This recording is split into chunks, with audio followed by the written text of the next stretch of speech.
Hello friends, இந்த வீடியோவில் சுந்தரமூர்த்தி நாயனாருடைய கதை என்னன்னு பார்க்கலாம். நாயன்மார்கள்லேயே மிக முக்கியமாக பார்க்கப்படுற நால்வரில் இவரும் ஒருத்தர்.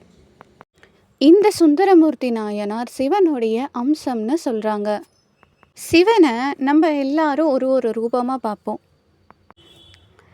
அப்பான்னு சொல்லுவோம், அம்மான்னு சொல்லுவோம், ஃப்ரெண்டுன்னு சொல்லுவோம். இப்படி அவங்களுக்கு எந்தெந்த உறவு பிடிச்சிருக்கோ அந்த உறவை வச்சு நம்ம சிவனை வழிபடுவோம். சில பேருக்கு அப்பாவாக இருப்பார், அம்மாவாக இருப்பார், சில பேருக்கு நண்பராக இருப்பார். அந்த மாதிரி சுந்தரமூர்த்தி நாயனாருக்கு சிவன் ஒரு ஃப்ரெண்டாக இருந்தார்னு சொல்லப்படுது. பூமியில் பிறக்கக்கூடிய எல்லா உயிரினங்களுக்கும் ஒரு நோக்கம் இருக்கும். அதை முடிக்கிறதுக்காக தான் நமக்கு அடுத்தடுத்து பிறவிகள் கொடுக்கப்படுதுன்னு சொல்லப்படுது. மனுஷனுடைய கர்மாக்களை தீர்க்க தான் நமக்கு அடுத்தடுத்த பிறவிகள் கொடுக்கப்படுது. நம்ம அந்த கர்மாக்களை தீர்க்கிறப்ப நிறைய கஷ்டங்கள், சோதனைகள் எல்லாமே வரும். அதை தாங்கிக்கக்கூடிய சக்தியும் மனப்பக்குவமும் நம்மக்கிட்ட இருக்குமான்னு கேட்டால் சில நேரங்களில் மட்டும்தான் நமக்கு அது புரிய வரும். ஆனால் பல நேரங்களில் அதை நம்மளால் ஏற்றுக்கவும் முடியாது, தாங்கிக்கவும் முடியாது. திருப்பதி சாமிக்கு எப்படி மகாபாரதம் இருக்கோ, சிவனுக்கு இந்த நாயன்மார்களுடைய வரலாறுலாம் நம்ம புரிஞ்சுக்கலாம். அதுக்காக நம்ம பெரிய பெரிய சமஸ்கிருத புக்குங்க, மந்திரங்களெல்லாம் சொல்லணும்னு அவசியம் இல்லை. இருக்கக்கூடிய நாயன்மார்களுடைய வரலாறை நம்ம தெரிஞ்சுக்கிட்டாலே எல்லாமே நமக்கு ஓரளவுக்கு புரிய வரும். மற்றதெல்லாம் நமக்கு சிவனே உணர்த்திடுவார். இப்போது நம்ம எல்லாருமே சிவனை ஒரு ஒரு பேர் வச்சு கூப்பிடுவோம். அப்பா, அம்மா, என்னுடைய ஃப்ரெண்டு, சிவன் அப்படின்ற அளவுக்கு நம்ம ஒரு உரிமையோடு நம்ம கேட்போம்.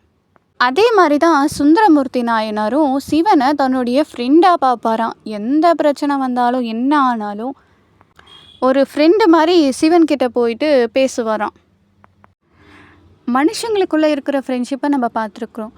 ஆனால் மனுஷனுக்கும் தெய்வத்துக்கும் இருக்கக்கூடிய ஃப்ரெண்ட்ஷிப்பை அழகாக சொல்லக்கூடிய கதை தான் இந்த சுந்தரமூர்த்தி நாயனாருடைய கதை.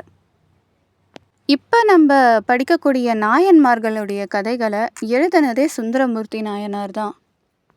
எப்படி சிவனே மாணிக்கவாசகர் சொல்ல திருவாசகத்தை எழுதினாரோ அதே மாதிரி நாயன்மார்களுடைய கதைகளையும் சிவனுடைய ஒரு ரூபமான சுந்தரமூர்த்தி நாயனாரால் எழுதப்பட்டிருக்கு. சரி வாங்க இப்போ கதை என்னன்னு பார்க்கலாம். அதுக்கு முன்னாடி நம்ம சேனலை இன்னும் சப்ஸ்கிரைப் பண்ணாமல் இருந்தீங்கன்னா சப்ஸ்கிரைப் பண்ணி வச்சுக்கோங்க. கூடவே பெல் ஐக்கானை கிளிக் பண்ணி வச்சுக்கோங்க. அப்போ தான் நம்ம போடுற வீடியோ உங்களுக்கு நோட்டிஃபிகேஷனாக வரும். கைலாய மலையில் சிவகணமாக இருந்தவர் தான் சுந்தரமூர்த்தி நாயனார். நம்ம எல்லாம் சிவனை எப்படி பார்த்துருப்போம்? புலித்தோல் அழிஞ்சிட்டு, கழுத்தில் பாம்பு, ருத்ராட்சம் கொட்டை, சடாமுடியோட உடம்பு முழுக்க சாம்பலை பூசிட்டு இருக்கிறவரை தான் சிவனாக பார்த்துருப்போம். ஆனால் சிவனே ஒரு முறை தன்னை அவ்வளோ அழகாக அலங்காரம் பண்ணிக்கிட்டாராம். எப்படி சந்தியாதேவியோடைய நிழலிருந்து சாயாதேவி பொருந்தாங்களோ அதே மாதிரி சிவன் அலங்காரம் பண்ணால் எப்படி இருப்பார்? அப்படி தான் சுந்தரமூர்த்தி நாயனாரை படைச்சாரு. சிவகணங்களா சுந்தரமூர்த்தி நாயனார் சிவனுக்கு தொண்டுகள் செஞ்சிட்டு இருந்தார். அப்படி ஒரு நாள் நந்தவனத்தில் போய் சிவனுக்காக பூக்கள் பறிச்சிட்டு இருந்தார். அப்போது அதே நந்தவனத்துக்கு பூக்கள் பறிக்க வந்த 2 தேவலோகத்து பெண்கள், அனந்தினி, கமலினி, இந்த 2 பெண்களும் பார்வதி தேவிக்கு சேவை செஞ்சிட்டு இருந்தாங்களாம். அவங்க பார்வதி தேவிக்காக பூக்கள் பறிக்க அந்த நந்தவனத்துக்கு வந்திருக்காங்க.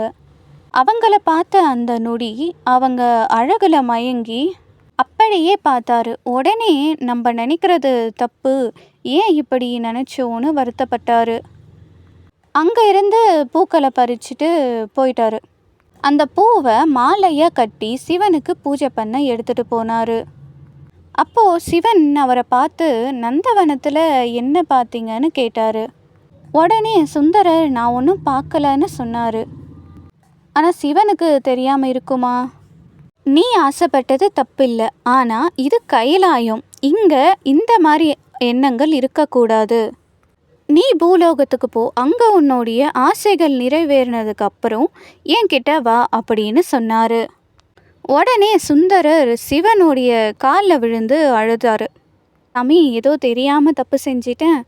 உங்கள் கூட இருக்கிறத விட வேற எதுவும் எனக்கு சந்தோஷம் இல்லைன்னு சொன்னார். ஆனால் சிவனும், நீ அந்த பெண்களை பார்த்து ஆசைப்பட்ட இல்லை, போ அந்த பெண்களை கல்யாணம் பண்ணிட்டு அவங்க கூட வாழ்ந்துட்டு என்கிட்ட வான்னு சொன்னார். கூடவே ஒரு வரம் தரேன், என்ன வரம் வேணும்னு கேளுன்னு சொன்னார். அதுக்கு சுந்தரரோ, பூலோகத்து வாழ்க்கையே ஒரு மாயை.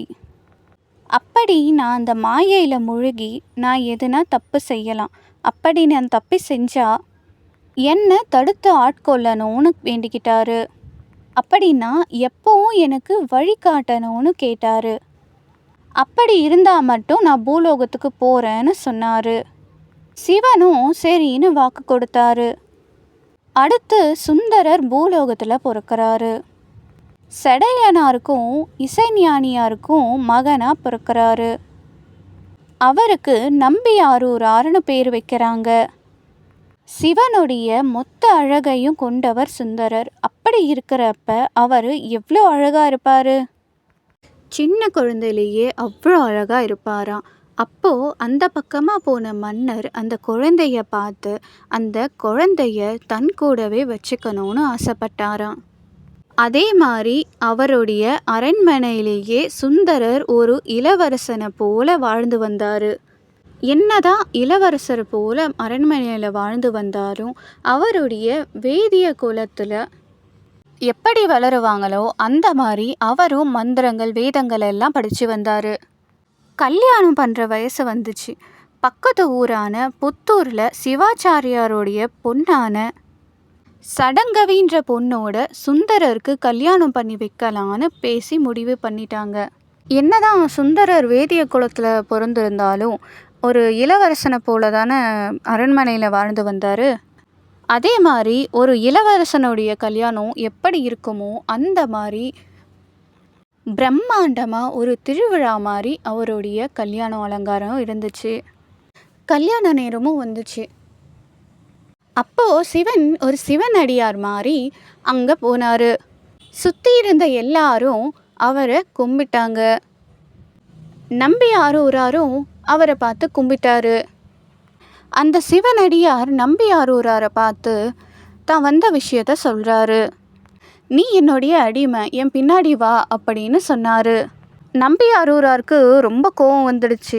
நீ யார், பித்தனா பேயா அப்படின்னு திட்டாரு. இதுக்கு எதனா சாட்சி இருக்கா? நீங்கள் பாட்டுக்கு வந்து என்ன உங்கள் அடிமைன்னு சொல்கிறீங்களே அப்படின்னு கேட்டார். அதுக்கு அந்த சிவனடியாரும், என்கிட்ட சாட்சியாக இருக்கிறது இந்த ஓலை மட்டும்தான், அதை உன்கிட்ட காமிக்கணும்னு எனக்கு அவசியம் இல்லை, ஏன் பின்னாடி வா அப்படின்னு சொன்னார். நம்பியாரூராருக்கு ரொம்ப கோபம் வந்துடுச்சு. வேகமாக போய் அந்த ஓலையை கிழிச்சு எரிஞ்சிட்டாரு. உடனே அந்த சிவனடியாரும் சுற்றி இருந்த எல்லார்கிட்டேயும், பாருங்க, சாட்சியாக இருந்த என்னுடைய ஓலையை கிழிச்சிட்டான். என்னுடைய ஓலை உண்மை இல்லைன்னா இவன் ஏன் என்னுடைய ஓலையை கிழிக்கணும் அப்படின்னு கேட்டார். உடனே சுற்றி இருக்கிறவங்க எல்லாம், இவர் உங்களுடைய அடிமைன்னு சொல்கிறீங்க, வேறு எதனா சாட்சி இருக்கா அப்படின்னு கேட்டாங்க.